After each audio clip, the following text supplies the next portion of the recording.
ni radiyo ijwi ry'Amerika. Amahoro kuri mwe mwese mukurikiye radiyo ijwi ry'Amerika, by'umwihariko muri iki kiganiro muri Sanga. Muragira muti uyu munsi twabahishiye iki? Tariki ya 21 z'ukwezi gushize, ikinyamakuru cyo muri Zambia cyitwa The Times of Zambia cyasohoye inkuru ivuga ku ihohoterwa ry'Abanyarwanda muri icyo gihugu. Mu nkuru yacyo cyavuze ko ishami ry'umuryango w'abibumbye ryita ku mpunzi HCR muri Zambia ryandikiye umuyobozi mukuru w'ibiro bishinzwe abinjira n'abasohoka muri icyo gihugu, rimumenyesha ko HCR ihangayikishijwe n'ihohotera abakozi b'urwego rushinzwe abinjira n'abasohoka bakorera impunzi z'Abanyarwanda muri icyo gihugu. Muri iyo baruwa ijwi ry'Amerika ifitiye kopi, umuyobozi wa HCR muri icyo gihugu asaba urwego rw'abinjira n'abasohoka gukora iperereza kuri icyo kibazo no kumenyesha HCR uko bihagaze, ariko iyo baruwa ikanasaba by'umwihariko ko amahame n'amategeko mpuzamahanga agenga impunzi yakubahirizwa. Mu kiganiro muri Sanga cy'uyu munsi twabatumiriye abatumirwa babiri bari budufashe gusobanukirwa icyo kibazo uko giteye. Ku murongo wa telefone muri Zambia turi kumwe na Bwana Emile Ndamukunda, umwe mu Banyarwanda bahungiye mu gihugu cya Zambia, amaze iminsi akurikirana iki kibazo. Turavugana amavo n'amavuko yacyo, ukuri kw'ibiba ku Banyarwanda bahungiye muri icyo gihugu n'icyo inzego zinyuranye za leta cyangwa izishinzwe impunzi ku rwego mpuzamahanga zikora kuri icyo kibazo. Bwana Eli Ndamukunda, ikaze mu kiganiro muri Sanga hano ku ijwi ry'Amerika. Murakoze cyane kumuha umwanya ngo dutange igitekerezo kuri iyi ngingo. Nabanza gusuhuza bene wacu bavuga Ikinyarwanda n'Ikirundi babwira ngo bakomeze kugira ibihe byiza. Ubundi aho ngaho twakabaye tuvuga tuti mwakabwanji. Ni mwacu mabwanji kuko ni nimugoroba, mwakabwanji bari mu gitondo.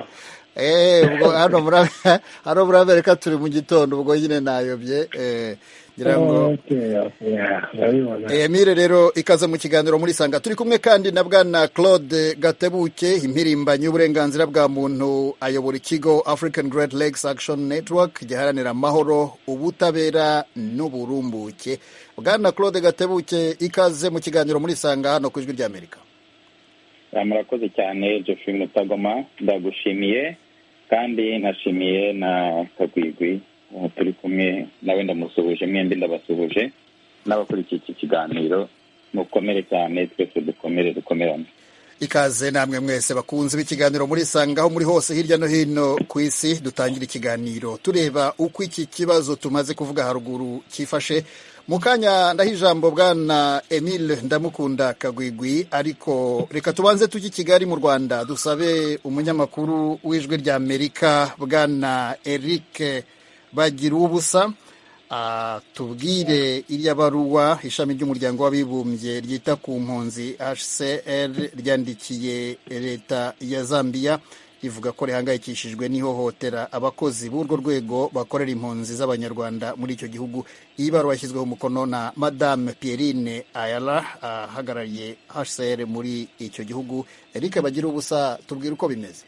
Impamvu kurenganywa kw'impunzi z'Abanyarwanda bikozwe n'abakozi bashinzwe ibiro by'abinjira n'abasohoka. Nkwandikiye kubera impamvu zirebana n'akarengane bivugwa ko abakozi b'ibiro bishinzwe abinjira n'abasohoka bakorera impunzi z'Abanyarwanda ziri muri Zambia ku buryo buzwi.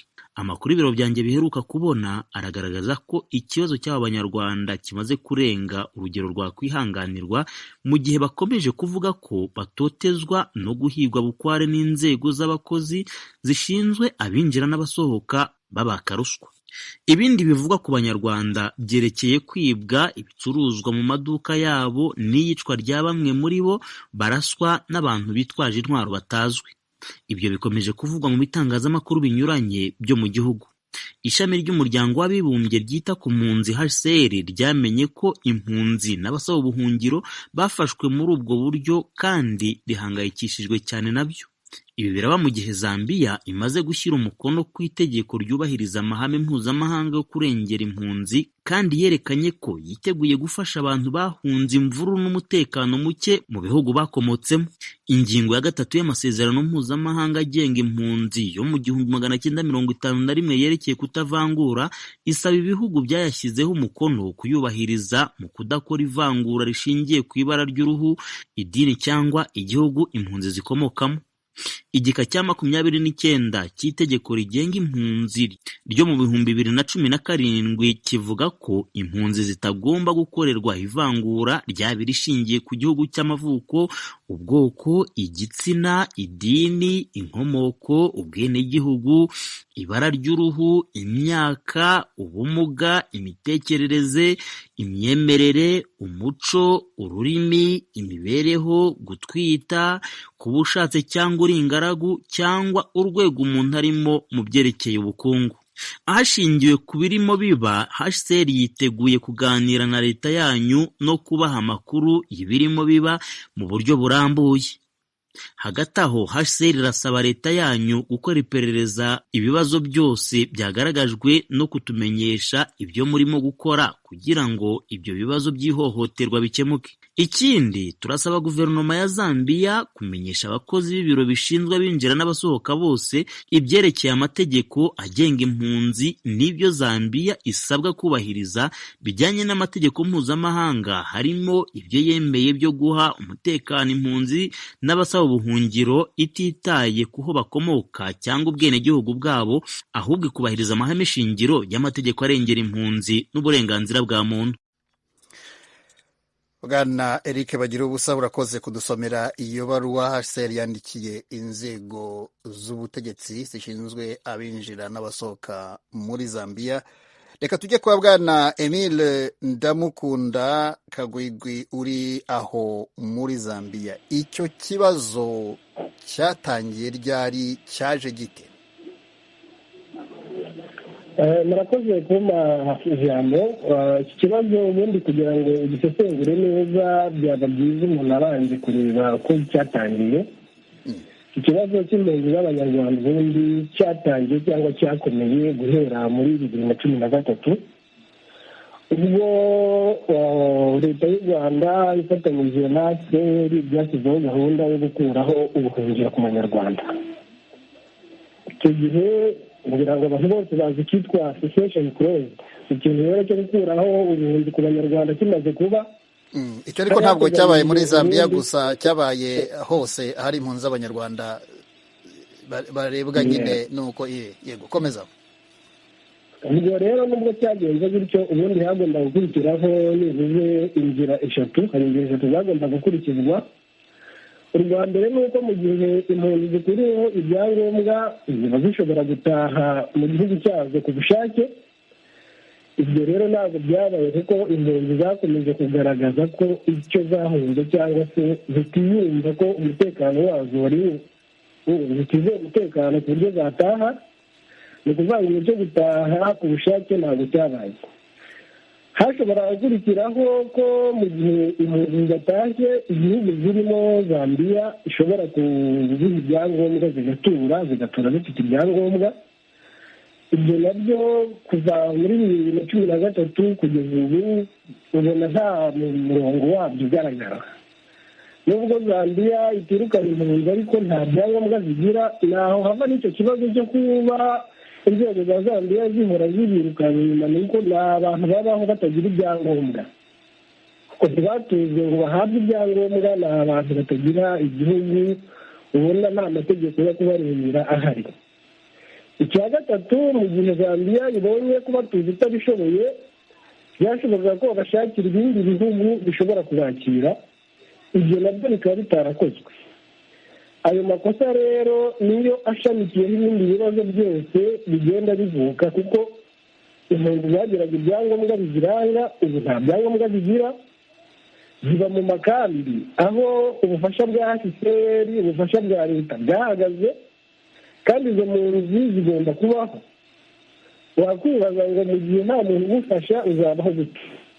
Aho rero niho havamo ko zigomba kuva mu makambi zikajya gushakisha imibereho zigakubitana na za nzego zishinzwe abinjira n'abasohoka mu gihugu, babisaba ibyangombwa bagasanga ntabyo bifite. Ibibazo rero byose bishamikiye kuri uwo mwanzuro navuga ko wahubukiweho, cyangwa se ko wabaye umwanzuro utarizweho, cyangwa ko wari umwanzuro wabayemo akagambane ariko hatitawe ku nyungu z'impunzi. Reka mu kanya wenda turagaruka kuri icyo cy'uko bigenda n'ibibazo by'umwihariko birimo kuba, ariko reka turebe kuri icyo cya cessation clause cyangwa se cyo gukuraho ubuhunzi. Umwanzuro urafashwe, HCR irawufashe, biremejwe, ariko mu by'ukuri impunzi zimwe ziravuze ziti ntabwo twebwe twumva twataha, tuzaguma ahangaha. Zambia ntabwo yabirukanye, HCR turimo tuvuga niyo yanditse uru rwandiko, bigaragara ko irimo mu by'ukuri gusa nishaka kurwana ku bafite icyo kibazo. Ku mpunzi zitifuje gutaha, HCR yazivuze biki by'umwihariko aho muri Zambia, zifata nk'impunzi cyangwa byaciriye aho ngaho bijya mu rungabangabo nta kigenda? Nta stati zigira, ni ukuvuga ngo zitwa ngo izahoze ari impunzi, ariko si ubu ni iki? ubajije nawe izere ngo ko zahoze ari impunzi, ubu ni iki? Ngira ngo nta gisubizo yashobora kumuha, kuko umuntu nk'uko mwabisomaga no mu itangazo, HCR ubwayo ubundi hari amakosa niyo yashyiraho, kuko yakuyeho ubuhunzi nta kindi kintu yateganyije. Ntabwo nzi inzira byaciyemo, twese tuba tubivuga ngo kuko leta y'u Rwanda niyo yasabye icyo kintu, ariko bigaragara neza ko uburyo cyakozwe cyahonyoye uburenganzira. Umuntu agira uburenganzira bwinshi, umuntu aba akeneye kubaho, aba akeneye gukora, aba akeneye kwiga igihe afite abana bakiga, aba akeneye kwivuza, aba akeneye no gutembera, ukaba mu gihugu ukajya mu kindi. Ibyo bintu byose kugira ngo bigerweho ni uko uba ufite ibyangombwa. Kimwe mu bibazo biremereye impunzi z'Abanyarwanda cyangwa se zahoze ari impunzi z'Abanyarwanda ni ukubaho nta byangombwa, icyo bita nta dokima n'imwe wabona ibaranga ibaho. Kwiga usanga ari ibibazo, gukora usanga ari ibibazo. Ubwo ubu nubwo bimenyekanye cyangwa HCR itangiye kubyinjiramo, iki kibazo kimaze igihe kinini. Abanyarwanda navuga ngo barakubititse, ni abantu buri munsi buri mwaka n'uvuga ngo babonye akantu ko gukora, ntabwo umutima uba uri hamwe, abavuga ejo cyangwa ejo bundi, abinjira n'abasohoka baraza abantu bare, kandi nabo bamenye ko nyine nta kivugira, usanga donke nyine uburenganzira bw'impunzi z'Abanyarwanda ntabwo rwose nta cyizere binatanga, uretse ko wenda usanga bavuga bati haje leta nshyashya, wenda iyi leta hari ikintu izabikoraho. ubwo naje se bitangiye kubyinjiramo, wenda icyizere kikazamuka kiti ejo hazaza hari icyakosohoka, ariko ubundi uko ibintu byari bimeze kugeza ubu rwose ntabwo ubuzima bw'impunzi z'Abanyarwanda bwari bumeze neza habe na gatoya. Mu kanya turajya kwa Claude Gatebuke, ariko ndagira ngo nk'umuntu utari aho muri Zambia, nk'umuntu wumva icyo kibazo cyangwa ukibona mu itangazamakuru, uduhe ishusho muri rusange y'uko kimeze, y'ibibazo Abanyarwanda bafite. Twigeze kubikomozaho aho ngaho mu Rwanda, ariko wowe urahari, uri aho muri Zambia, sa nk'uduha ishusho y'ukuntu ibyo bibazo bimeze, ibyabaye n'ingero. Ubundi muri rusange hano hari Abanyarwanda benshi bari mu byiciro bigiye binyuranye. Hari impunzi zahunze mu myaka yashize, zahunze muri kiriya gihe cya 1994-1995, nyinshi zaje zivuye muri Kongo. Izo urebye hari n'izo zifite ikibazo kinini cyane, kuko nubwo hari impunzi zigenda zihunga mu minsi ya vuba bitewe n'ibibazo personeli ni kankeya, ariko hari n'Abanyarwanda baza bizihiye mu buzima busanzwe baje gushaka imibereho. Aho rero umuntu agomba kubatandukanya n'impunzi zari zizwe zifite ibyangombwa ariko zikabyakwa. Hari ibibazo bombi bahuriraho n'Abanyarwanda n'Abarundi n'icyo, ariko ikibazo cyihariye cy'abo Banyarwanda ni uko bo kugeza ubu tuvuga niba umuntu yaravuye mu Rwanda aje gushaka imibereho, abafite pasiporo, ubuzima bumunaniye hano muri Zambia yajya muri Afurika y'Epfo afite ibyangombwa agenderaho. Ariko urumva uwo muntu wamuha ibyangombwa ni umuntu twita ngo ni sampatiye, umuntu utagira urupapuro. Uragenda ugasanga abana kugira ngo babone ishuri hano ni ikibazo. Icyo gihe bakuraho ibyangombwa by'ubuhunzi, Zambia yari ifite abanyarwanda 1,000, umubare wari 1,000. Kugeza ubu tuvugana bamaze kuba 2,000, aho n'abarizaga vuba bambwira ko ari 5,990, hafi 6,000. Abo bana bagenda bavuka biyongera mu mubare w'abana batagira ibyangombwa, kujya ku ishuri ugasanga ni ikibazo. Ibisobanuro bahora babazwa birangira. Niba umuntu abonye amahirwe akavuga ati mbonye ko nabona agashora ubuzima bwo mu nkambi ntabwo nabushobora, reka njye gushaka icyo nakora. Imigerasi izenguruka mu maduka ikagira gifashe ibyangombwa byawe biriye, ugasanga nta byangombwa agira, wa muntu ntaho za ruswa zihera.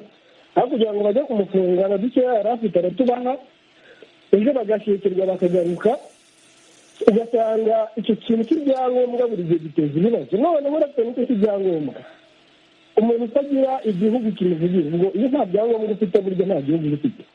Ushobora kuvuga ngo abantu leta y'u Rwanda irabavuganira, ni impunzi zahunze u Rwanda. Tubavuga ngo leta ya Zambia ngo irabafasha, nta byangombwa Zambia irabaha. Na ba bantu bashaka kubahohotera kuko bazi ko nta kivugira, babona aho bahera. Ugasanga uyu munsi umuntu araje aramufashe, amutwaye amafaranga. Niba udafite amafaranga baragufunze.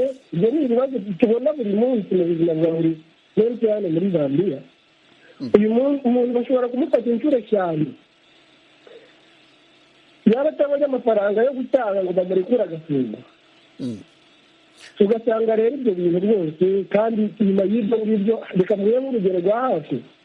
Hari igihe kigeze kuba ibibazo by'umutekano aha ngaha nabyo tutamenya neza uko byaje.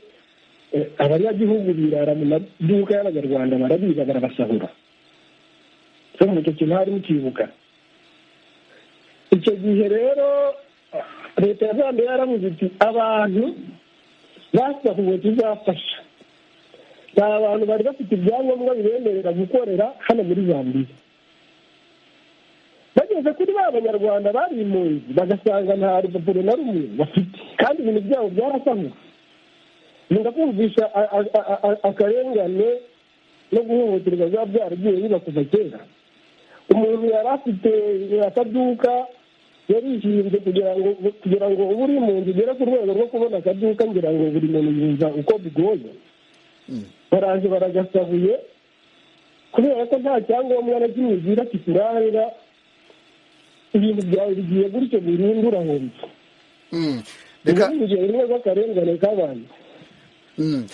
Reka tujye kwa Bwana Claude Gatebuke. Wumvise ibyo Bwana Emile Ndamukunda avuze, ati ari leta ya Zambia ntituvugira, ari HCR ntituvugira.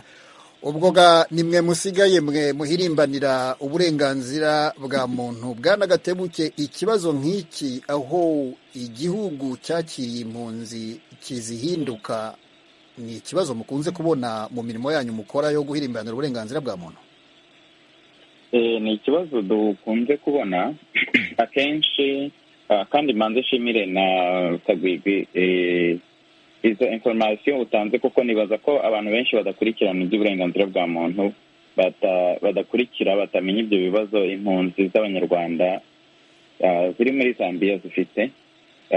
Ndetse rimwe na rimwe hari n'igihe biba no ku mpunzi z'Abarundi, ariko cyane cyane iz'Abanyarwanda n'iz'urebye zugarijwe.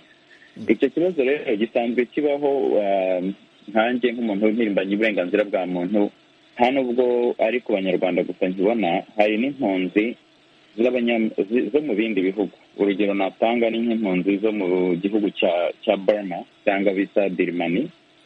Urebye iyo zigeze mu bihugu nka za Thailand, nazo zikurikiranwa na leta z'aho ngaho, zikaba mu buzima bukakaye cyane bubabaje, ku buryo rimwe na rimwe n'iyo abantu baharanira uburenganzira bwa muntu bagiye kubavugira bakajya muri ibyo bihugu, nabo barabirukana.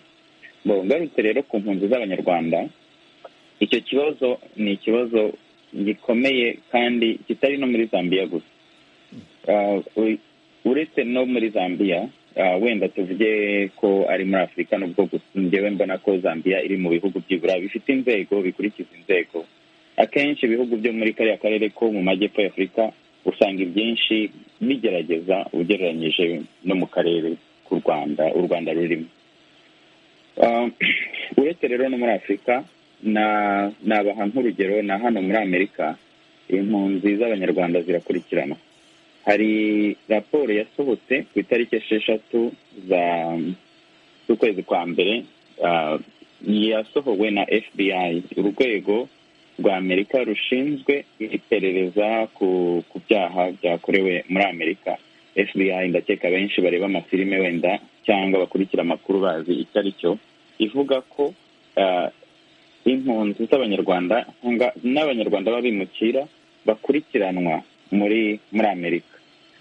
Ikindi ni mu bihugu bitandukanye, aho for example nko mu gihugu nka Swede bigeze no kwirukana umudiplomate cyangwa umudiplomate w'umunyarwanda bamuziza gukurikirana impunzi z'abanyarwanda no kubatera n'iterabwoba. Ibyo nabyo birimo muri iyo raporo ya FBI ivuga ko bashaka kwantimida no gukurikirana impunzi. Ariko Bwana Gatebuke, ahangaha ni igihugu cya Zambia n'inzego z'ubutegetsi muri Zambia zirimo gukurikirana impunzi, ni ubutegetsi ubwabwo. Niyo mpamvu nahereye kuri urwo rugero naguhaye rw'impunzi zo muri Birmani, ndi kuvuga ko ibyo bintu bibaho, ko ubwo butegetsi buba nako ubutegetsi bw'igihugu impunzi zirimo bukurikirana impunzi. Ku by'u Rwanda rero, iyo urebye witegereje usanga atari ubwo butegetsi burimo kubikora ku bushake bwabwo, kubera ko Zambia ni igihugu mu bintu yewe nk'abantu naganiriye nabo bakora mu nzego internationali zaho no mu buyobozi bwaho, bafite ikintu cyo kwishimira muri ishema ryo kuba ari igihugu cyakira impunzi. Zambia yakiriye impunzi kuva kera, ari izo muri Afurika y'Epfo, ari izo muri za Zimbabwe, ari muri Angola. Hari abantu bahunze muri za 70 bakiri muri famiye zabo zikiri muri Zambia z'impunzi. Hari abanyekongo, abarundi, abasomali, abanyarwanda, abanyetiyopiya, hari amoko menshi y'abantu bahungiye muri Zambia.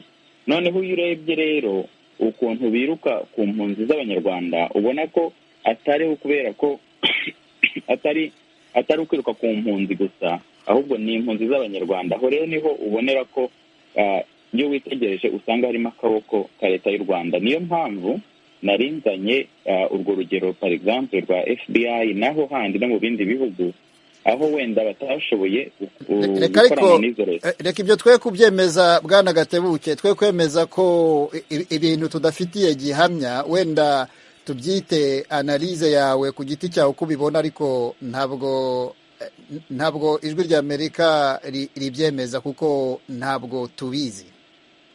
Aho turi kumwe 100%, iryo ni isesengura. Hari ikintu bavuga mu Cyongereza ngo if it walks like a duck, talks like a duck, quacks like a duck, it must be a duck. Ngo niba igenda nk'igishuhe, niba ikintu kigenda nk'igishuhe, kikavuga nk'igishuhe, kigasakuza nk'igishuhe, burya kiba ari igishuhe. Niyo mpamvu ndi kugenda ndereka ku isi yose, iyo uzengurutse isi ukagenda ureba ukuntu mu buryo bwihariye impunzi z'abanyarwanda zikurikiranwa, ukareba uretse na Zambia, reba Mozambique, abantu bararaswa, impunzi ziraraswa muri Mozambique. Kasien Ntamuhanga yaburiwe irengero, Revoka baramurashe, Revoka irindi zina rye ndaryibagiwe. Muri Kenya impunzi zaraharasiwe, izindi ziburirwa irengero, abantu nka Rutembesa. Dusubije inyuma muri iyi myaka 30 ishize, hari na ba Setukwenda Shonga n'abandi benshi, ku buryo iyo urebye ubona mumfashe ijambo ry'ikinyarwanda ryitwa pattern, ni bivuga iki mu Kinyarwanda? Ibintu bikurikiranye. Ariko aho bitandukaniye Bwana Gatebuke, aho ibintu bitandukaniye nuko abo ngabo izo kawa uvuga zagiye zikorwa n'abantu rimwe na rimwe batazwi, bindi bikiri mu iperereza, ariko ubu turimo turavuga inzego z'igihugu n'abantu bakora mu rwego rw'igihugu bagira batya bakaka ruswa. Wasobanura ute ko igihugu cyakorera mu kindi abantu baraka ruswa, abaturage barasenya amaduka y'Abanyarwanda? Ibi bintu ni ibintu bikorwa n'Abanyezambiya, Bwana Gatebuke? Ibyo bintu ariko bibaho, ibyo bintu bibaho cyane, ko leta ikorera mu yindi, wenda si cyane cyane iyo bagendeye ku kintu cya ruswa cyangwa ubushuti n'umubano mpuzamahanga. Ikintu kizwi ni uko muri iyi myaka yashize, ubundi u Rwanda ntabwo rwagiraga ambasade muri Zambia. Icyo kiri mu bintu byahindutse muri iyi myaka yashize. Umubano wa Zambia n'u Rwanda ntabwo wari umeze neza, ariko uko umubano wa Zambia n'u Rwanda ugenda umera neza kurushaho, niko noneho na kondisiyo n'ibibazo by'impunzi bigenda byiyongera kurushaho. Icyo ni ikintu kigaragara, ni bya bindi navugaga ko iyo ufashe ibintu ugateranya ugafata rimwe ukongeraho rimwe ubona kabiri.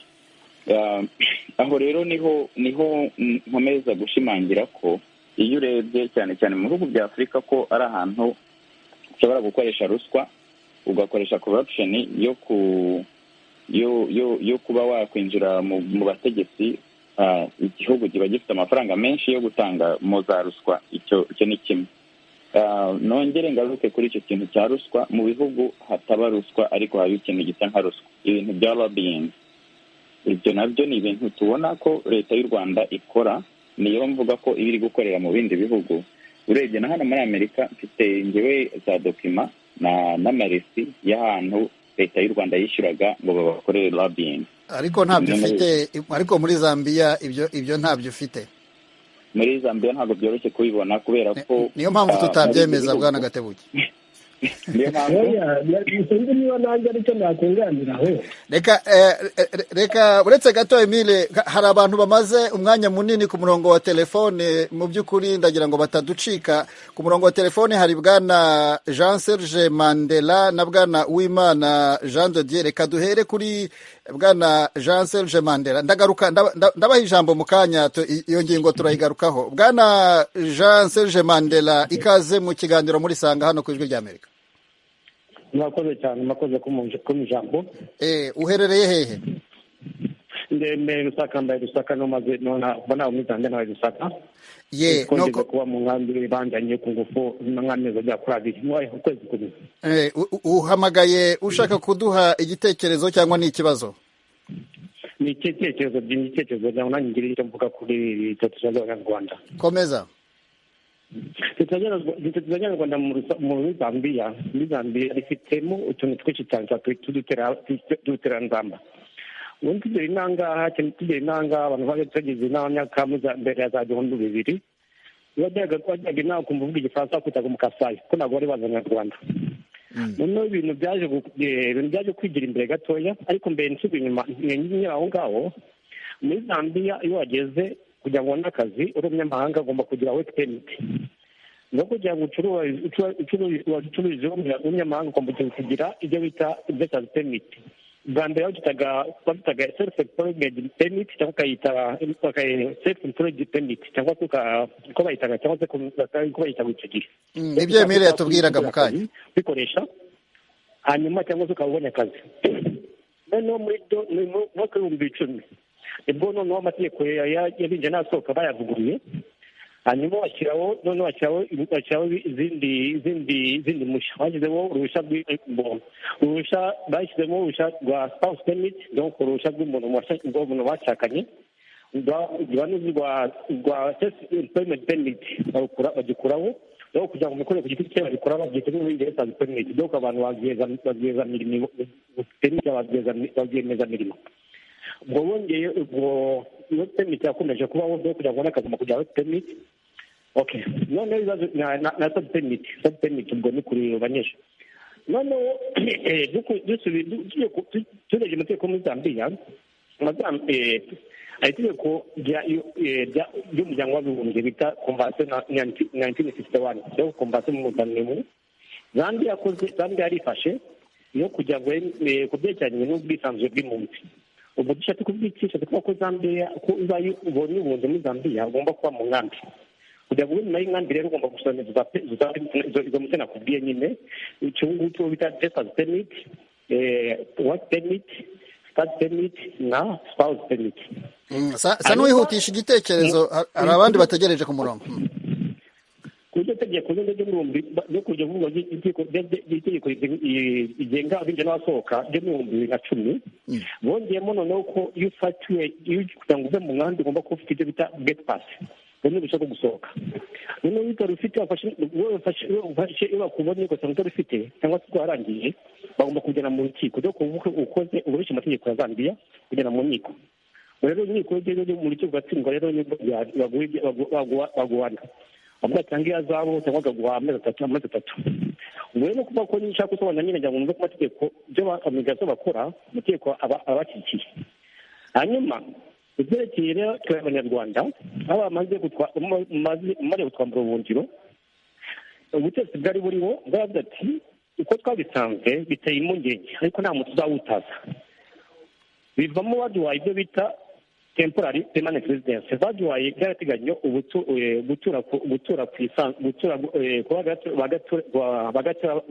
bagahoraho yisanzuye by'imyaka 3 ibyo bintu babitangiriye mu nkambi mu mwaka w'2018 abo mu mujyi wayibaha aho kwagira ngo babaye abo mu nkambi babagira abo mu nkambi bashobora gusohoka mu nkambi batangiye bashobora kwitunga kuko hasigaye kibatunze.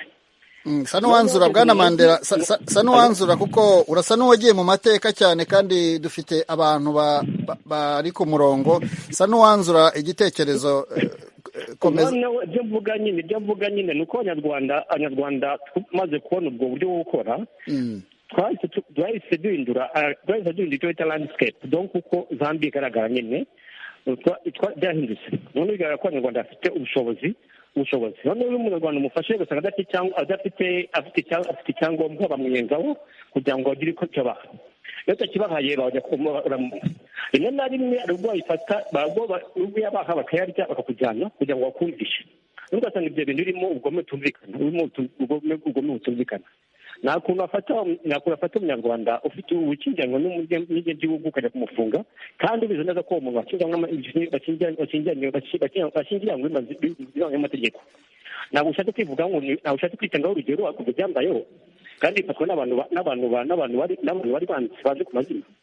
Wowe byari byakubaho bwana Mandela hari ubwo inzego zishinzwe abinjira n'abasohoka zari zagufata?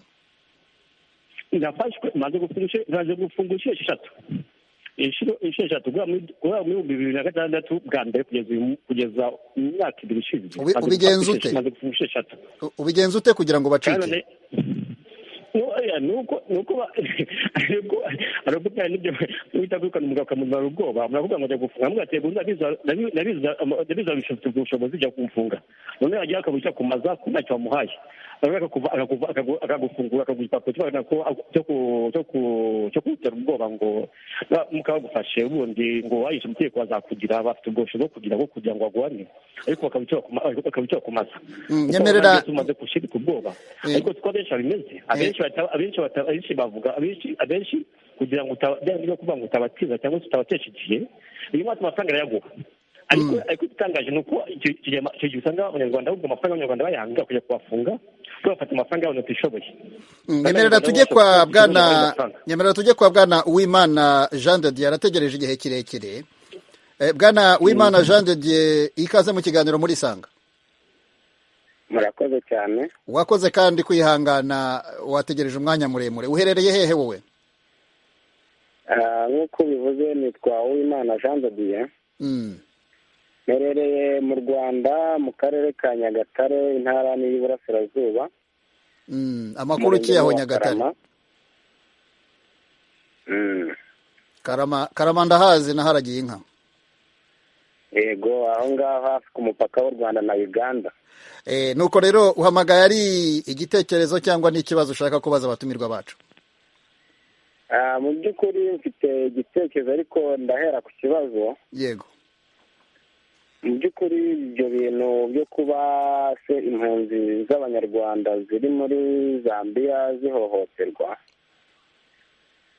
njye nagira ngo ngire icyo mbaza, ndabaza ese kuba bahohoterwa ni ukuvuga ko nta ambasade y'u Rwanda iri aho ngaho muri Zambia ku buryo bashyikiriza icyo kibazo bakaba babikemura vuba?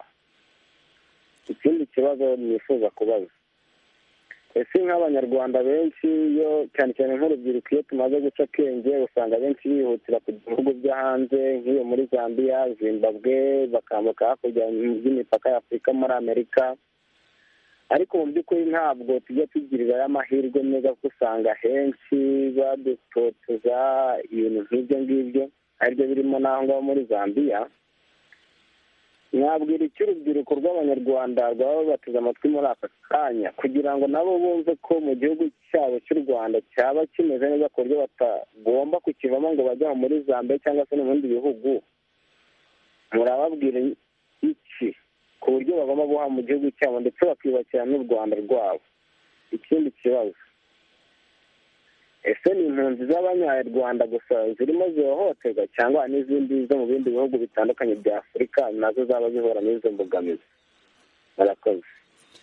Yewe urakoze cyane Jean de Dieu Uwimana. Ndumva ibibazo byawe harimo bimwe numva nasubiza ariko ntabwo ari nge mutumirwa. Reka nguhebwa na Emile Ndamukunda kuko niwe uri muri Zambia. Sinzi niba ibibazo byawe yabikurikiye uko ari bitatu. nabikurikiye ibibazo. Mu by'ukuri ikibazo cya mbere yibazaga ati nta ambasade iri mu Rwanda ku buryo yamenya ibibazo abanyarwanda bahura nabyo. Ngira ngo wenda hari ntabwo asobanukiwe ko niba impunzi y'umunyarwanda yarahunze u Rwanda kugira ngo uvuge ko ambasade igihugu wahunze se urumva ariko kizajya guharanira umutekano wawe kandi waragihunze? ntabwo igihugu wahunze, niyo mpamvu niyo hashyizweho ibibaye ibyangombwa uba utemerewe kujya muri icyo gihugu wahunze kereka iyo uciye mu nzira yo gutaha mu buryo bwemewe n'amategeko. naho ubundi niba uri impunzi y'umunyarwanda urumva deja iyo ambasade ihagarariye abantu wahunze, kandi turimo turagenda tubabona ko rimwe na rimwe nk'uko bikekwa nta bimenyetso kugira ngo ubibone bifatika wenda biragoye, ariko akenshi no muri ibyo bibazo abantu baba batekereza ko harimo ukuboko kwa leta y'u Rwanda kugira ngo Zambia ikomeze iteshe umutwe impunzi zibone nta yandi mahitamo zibone zitaha. nta buryo rero ambasade yumva yafasha impunzi y'umunyarwanda kandi iri yarahunze u Rwanda. Ikindi yavuga ati ese mu Rwanda ati ko numva ahubwo ariho heza, ati twabwira icyo urubyiruko ngo rujye ruguma mu Rwanda. Burya umuntu ni mugari, umuntu atekereza ko kiruga n'ikinyarwanda uvuga ngo akanyoni katagurutse ntikamenya iyo bwenge.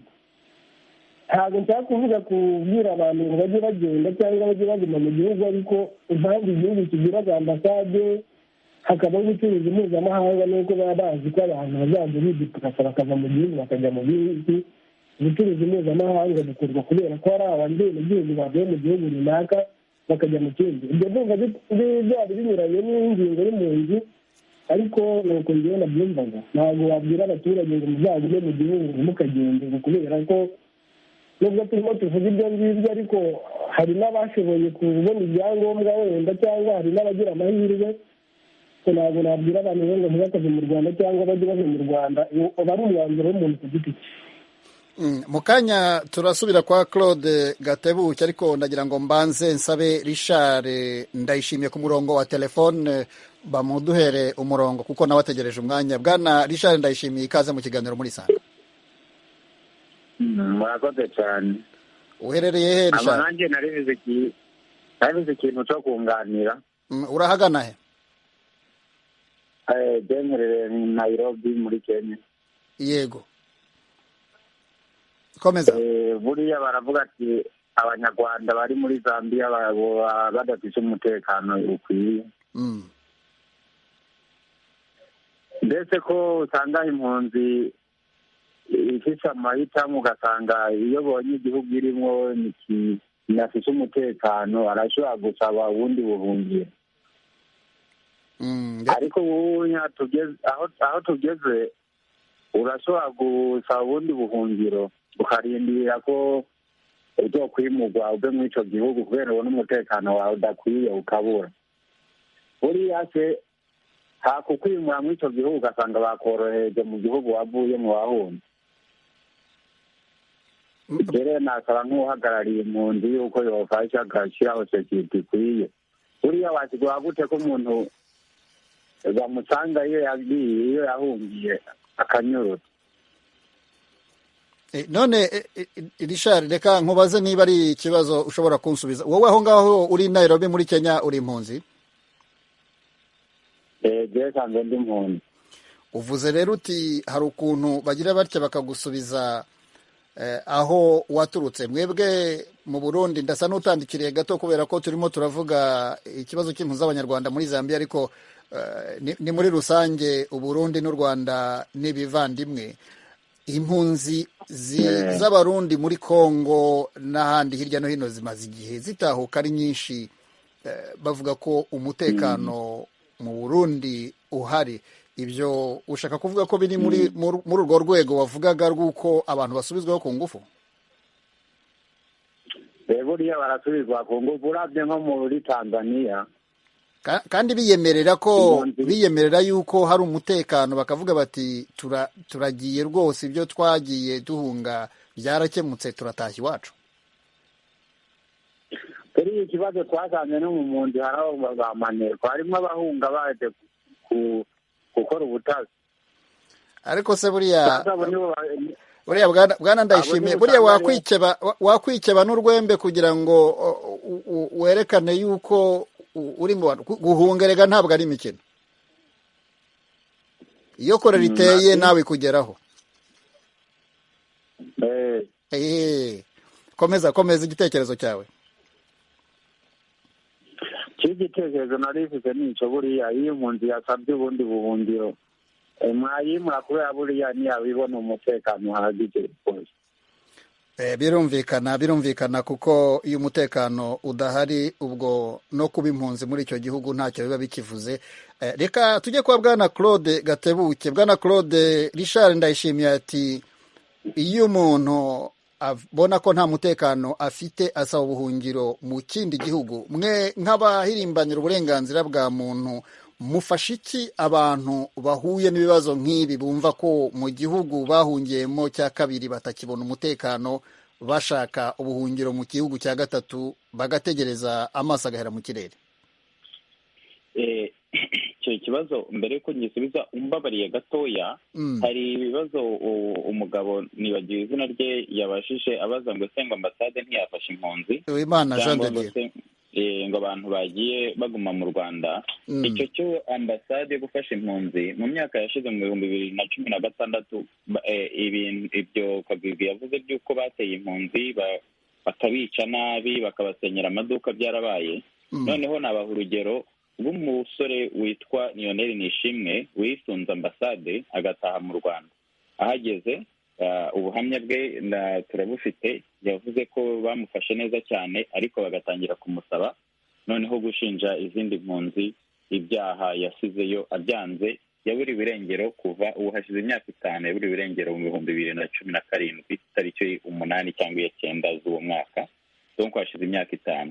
muri make dufite nk'izo ngero z'abantu bisunze ambasade ariko n'ubundi bikarangira nabi. kandi burya aho narangiriza kuri icyo kintu ngo kuki abantu bataguma mu Rwanda, iyo abantu bagihohoterwa baba bagihunga. kandi impunzi burya itaha ku bushake, no guhunga ni uko umuntu aba yananiwe kuba iwabo burya, kuko ntabwo byoroshye nk'uko bivuze. iyo umuntu ahunze hari ibindi bibazo bikomeye cyane ahura nabyo, izo ndwara, izo zakorera, ingendo zikomeye, n'izindi ntambara ashobora guhura nazo. iyo umuntu rero atari yagera igihe cyo gutaha, ntabwo ataha kuko aba yumva aho ari nubwo hamumereye nabi haruta aho yahunze. naho rero ku bantu noneho bageze bafite ibibazo nk'ibyo ngibyo mu bihugu bahungiyemo, bakaba batahafite umutekano, ubundi nibyo nkatwe mu guharanira uburenganzira bwa muntu, hari uburenganzira bwa muntu harimo n'ubwisanzure. iyo umuntu rero atamerewe neza mu gihugu arimo, dukora ku buryo babimurira ahandi. ubundi nicyo umuntu asaba, keretse izo kondisiyo zihindutse bagahindura ntibakomeze kubirukaho, ariko iyo babirukaho bagomba kwimurwa. Ikibazo rero gikomeye ku mpunzi iyo ari nyinshi cyane nk'iziri muri Zambia, icyo ni ikibazo nk'uko nabivuze kiri no mu bindi bihugu. Iyo ari nyinshi cyane ntibiba byoroshye ku kintu cya logistic, kandi nanone ni ukongera kwimuka. Ariko ubundi niko bigenda, ni ugushaka ahandi aho impunzi zifite umutekano. Ikibazo rero cy'abanyarwanda noneho kiyongeraho ni uko impunzi zahunze kera, iyi association clause nyine, bimwe byo guhagarika ubuhunzi ku banyarwanda, muri make n'ubwo bwose mu bintu yemeza ari uko abantu bashobora gutuzwa aho ngaho aho bari, cyangwa se bakimurwa, ni nyinshi cyane. Icyo ni cyo kibazo gikomeye cyane. Ariko ubundi iyo byananiranye kandi bigaragara hari ibimenyetso bihagije by'uko icyo gihugu kitabaho umutekano, ubundi bagomba kwimurwa. Kandi ibyo ngibyo ni ibintu dukoraho nyine ku mpunzi zo mu bihugu bitandukanye. Reka dusubire ku murongo wa telefone twakire Bwana Thomas Bukeye. Ikaze mu kiganiro muri Sanga hano ku Ijwi ry'Amerika. Murakoze cyane. Uherereye he Thomas? Ndi Rirongwe muri Malawi. Makuru cyaho muri Malawi? Muri Malawi ubu n'amahoro, akavura gusa ariko mbara kabaye kenshi, ntasigaye amahoro, ntabwo bamaze wese kwirukankaho, ubu turatuje. Ni igitekerezo, ni ikibazo? Njye ni igitekerezo. Njye ndi Umurundi ariko nsa nk'uwavukiye mu Rwanda, ndanahakurira nacyo kwava ndi umwana muto, ariko amateka yo mu Rwanda ndayazi. Hagiye umuntu arinze ava mu rugo agahunga agasiga igihugu cye, umuntu kuba iwabo n'iryo teka ryane rigize umuntu. Aba bavukanye b'Abanyarwanda, Zambia na Malawi n'ibihugu bituranye, kandi n'ibivukanyi twamana cyane, tubonana kenshi. Yego. Ubuzima usanga impunzi zibayemo hano muri Malawi na Zambia ntabwo buba ari ubuzima bushimishije, ku buryo umuntu ashobora kuvuga ngo ntashobora kuba yosubira iwabo. Jewe icyo numva nosaba, icyo kwiba ku mpunzi, icyo ndumva kumenza abo bantu bagasa nk'abagihagarika, ahubwo bagashakira umuti ikibazo gituma impunzi z'Abanyarwanda zigwirirana mu bihugu byinshi, cyane cyane nk'ibihugu by'amajyepfo muri Afurika, kuko barahari benshi. Ntabwo twabita inzererezi cyangwa ibyangazi, bafite ibibazo, ahubwo nibumva ibibazo bafite babakemura ibibazo, ariko kubiruka ko nimba bataha hari ikibazo byakemutse. Icyumviro numva arashaka guterera cyari icyo. Urakoze cyane Bwana Thomas Bukeye. Dusubire kwa Emile. Hari impunzi z'Abanyarwanda muri iki gihe nshya zirimo kuva mu Rwanda ziza muri Zambia? Zirahari, kuko hari nk'amakesi abiri y'abafunzi yavuze aha ngaha. Umwe yari umusore wakorera ikinyamakuru, niba barakitaga umurashi, uretse ko yageze aha ngaha n'ubundi ahamara igihe gitoya, bigaragara ko wenda umutekano we wari ugera mu bukirana bitanu. Hasiteri yaramwemeye muvana hano. Hari n'undi nzi nawe umaze nk'imyaka 4-5 hano, aribyo bari impunzi nshyashya. Urumva Abanyarwanda baracyahunga, ntabwo ibintu bizi, abantu baracyahunga. Na leta ivuga ngo nkaba yari yaragiye mu Uganda, ni uko hari Abanyarwanda bagihunga. Ntabwo rero ahubwo hari akantu ashaka kongeraho kuri ibyo uyu muvandimwe wo mu Burundi amaze kutubwira, uri muri Malawi. Yego. Yavuga ati ibintu ahubwo abantu bakwiye gushaka igisubizo numva, kandi numva wenda n'igitekerezo naha leta y'u Rwanda yifosinga abantu ibyo kubafatirana, ibyo kubakurizaho ibyangombwa. Ubundi birantangaza umuntu wabaye impunzi, wumva ubuhunzi iyo ari ujya guteza ibibazo abandi bantu bahunze. Ariko Bwana Emile, ahangaha aha turimo turavuga ikibazo cya Zambia n'inzego z'ubutegetsi bwa Zambia. None urasa n'utunga agatoki leta y'u Rwanda, urasa n'uyishinja ibintu udafitiye ibimenyetso. Nubwo muri iki kiganiro idahagarariwe, ariko ibyo ni ibintu tutavuga kuko nta bimenyetso bigaragara bitwereka bifatika bitwereka yuko ari irimo gukora ibyo bintu? none se nimba asabye ko icyo cyemezo ibyangombwa by'impunzi bikurwaho leta y'u Rwanda se ibihe kugira ngo u Rwanda impunzi z'abanyarwanda zamburwe ubuhungiro? icyo ni igitekerezo cyatangiwe na leta y'u Rwanda, ariko cyakorewe isuzumwa, HCR irakireba yemeza ko icyatumye abo banyarwanda bo muri urwo rwego bahunga kitagihari, ivuga ko bakwiriye gutahuka. Ntabwo ari ibintu u Rwanda rwihereranye, ni ibintu byakozwe ku rwego mpuzamahanga, ni ibintu byakozwe habona Bwana Emile. ibyo biraza bikajyana muri bya bintu twavugaga byose bya lobbying. none se ibibazo by'umutekano mu by'ukuri byarakemutse? n'ibibazo byarakemutse se impunzi niba tumara muri Zambia ko ari 6,000, Uganda hari zingana gute, Burundi hari zingana gute, Kongo hari zingana gute, Afurika ifite impunzi zingana zite z'abanyarwanda? niba ibyo bibazo bikemuka kuki bidataha? turagarukaho impunzi ntabwo yihatira gutaha, ahubwo ibibazo bituma ihunga nibyo ukuraho. guhatira abantu ngo nimutahe, ariko ibibazo bigihari n'ubu munsi tuvugana abantu bagihunga, urumva nta gisubizo nyine kiba kiri kuboneka. Nyemerera twakira abantu babiri ba nyuma, hanyuma tubagarukeho dufata umwanzuro. Ku murongo wa telefoni dufite Deo Batumunwa na Jamal Ngabo. Reka duhere kuri Bwana Deo Batumunwa, ikaze mu kiganiro muri Sanga. Kaze cyane. Amahoro. Amahoro cyane. Uherereye he Deo? Bemerereye neza na neza ni muri Zambia, mu ntara ya Rusaka.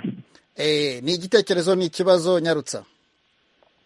Nukuri tugerageje kuraba ukuntu dusanzwe dufashwe muri iki gihugu cya Zambia, birateye ubwoba, birateye agahinda. turi munzi muga twashitse, genda umurundi mu bisanzwe twarashitse, turajya mu nkambi, turafite ivyangombwa byo kuba muri iki gihugu cya Zambia, ariko kubera ko ubuzima bwo mu nkambi n'ubuzima bugoye cyane, rero dushima kuza kurondera ubuzi, uronse akazi nyine ukaronka icyo ushobora kwishikanako, ugatangura udukorwa twiwawe. ariko nubwo utangura udukorwa twiwawe twama imitima iri hejuru cyane, umwanya n'umwanya bagufashe. rero ikindi kintu kiza kibabaza twebwe impunzi dusanzwe turi mu gihugu cya Zambia, ni uko bagufashe baca bakwaka amafaranga menshi cyane, no guhomba ukaca uhomba.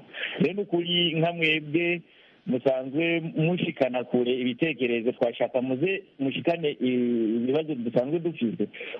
uku kuntu badufata nabi, badufata kanatsinda bakatwaka n'amafaranga menshi, bihere vrema muba mukoze cyane. Urakoze cyane Bwana Deo Batumunwa. Tujye kwa Jamal Ngabo. Ikaze mu kiganiro muri Sanga. Yego murakoze cyane. Uherereye he wowe Ngabo? Biri mu ntara ya Kigoma, mu ya Kibondo, mu Nduta, mu nkambi y'impunzi. Wowe rero ni igitekerezo ni ikibazo? Hanini ni igitekerezo, tugiye turaraba ubuzima bw'impunzi kumwe bumeze, turabona yuko hari mu nkambi atari byiza cyane. Umuntu tubivuga ko ari byiza, nk'igitekerezo nka mwebwe kubera muba muri ngaho mushobora kubamwo bonshikana kure bikakumvikana, hanyuma bakaraba uko ibintu byogenda. Urakoze cyane. Komeza. Nk'igitekerezo sinoza kure y'ibyo Deo yoba karavuga, numvise ahubwo nawe nyine umengo twari dufite igitekerezo kimwe n'igisabo kimwe, n'ukuntu impunzi iyo ifashwe muri izi nkambi tuba dusanzwe turimo, tuba tubayemo, ku buryo yaho usohotse inkambi bakagufata bibindi, waguma mu nkambi naho ugasanga ubuzima ntibworoshe. murabizi namwe byo impunzi nyine ziba zimeze, bagakuza gusohoka, bagufasha ukajya mu gasho, ugafungwa, ugakubagurwa. nta bamwe zo muba muri ngaho muba mushobora gushikana amajwi kure, murakwiye kuza muraraba tweza turabe uko ibintu byogabanuka mu nkambi. icyo nicyo gitekerezo uno munsi nabifite. Urakoze cyane Bwana Jamal Ngabo. Tugana ku musozo, Bwana Claude Gatebuke, Jamal Ngabo ati nka mwebwe muri aho amajwi muyashikane kure. Byumvise kandi twabyakiriye. ni byiza ko n'abantu bari muri izo nkambi bivugira nk'uku nguku bakavugira ku mugaragaro nk'aha ngaha kuri Voice of America. Ni ibintu bifasha kuko biragaragara ko ibyo tuba duharanira atari ibihimbano, izo kondisiyo z'impunzi kugira ngo zikosorwe. Gusa wenda ndakeka tugeze aho gusoza, nagira ngo nongereho akantu. Burya iyo baravuga mu kinyarwanda ngo ntawe uyoberwa umwibye ayoberwa aho amuhishe, nubwo turi kwigengesera tuvuga ko wenda ari leta ya Zambia gusa iri kubikora, ariko buriya harimo n'akaboko yewe nk'uko navuga ko iyo usesenguye ubona ko harimo akaboko ka leta y'u Rwanda, kuko impamvu mbivuga gutyo, ibihugu byinshi bifite impunzi muri Zambia. Nabikwemereye, ariko navuze ko ari igitekerezo cyawe bwite, atari igitekerezo Ijwi ry'Amerika ihagazeho ishobora kwemeza. Yego, ndumva ari aho ngaho narangiriza. Ubundi tuzakomeza duharanire uburenganzira bw'izo mpunzi, ariko tunaharanira ko nyine ibituma impunzi bivaho.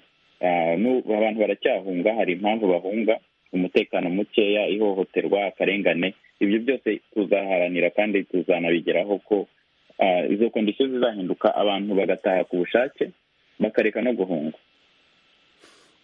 Ni bidukundira. Mwakomeje kuvuga cyane yuko mubona yuko u Rwanda rushobora kuba rubifitemo uruhare. Nibidukundira tuzashaka umuntu uhagarariye leta y'u Rwanda tumubaze kuri icyo kibazo, kubera ko muri iki kiganiro ntabwo twamutumiye kuko ntabwo twari tugamije yuko bigera aho rwatungwa urutoki. Twarebaga ikibazo cy'uko bimeze hariya nyine muri Zambia, ariko birumvikana yuko mu rwego rwo kugira ngo twumve icyavugwa tuzabashakira uwo mutumirwa mu ikindi gihe. Reka tujye kwa Bwana Emile Ndamukunda. Turimo turagana ku musozo. Icyo wavuga kuri icyo kibazo twavugaga aho ngaho, tugana ku musozo nyine mu magambo magufi? Kugana ku musozo burya ntabwo twanenga gusa, reka nanashimire nubwo ibibazo bihari, ariko burya umuntu wakwakiriye ukagucumbikira imyaka, hari abamaze imyaka igera muri 20, icyo nacyo burya umuntu yagishimira leta ya Zambia kuba yarafasha abanyarwanda ikabayereka ahantu ho kuba muri icyo gihe, ikabafasha. Hari ubufasha bwinshi cyane Zambia yahaye abanyarwanda, abize, abagize bite. Icyo kintu burya usoje udashimiye leta ya Zambia nabwo haba hari ikibazo. Mu gusoza rero ndasaba ibintu, inzego eshatu. Dushigaje amasegonda 10 gusa. Reka ngushimire cyane ko witabiriye iki kiganiro. Nshimira na Bwana Claude Gatebuke.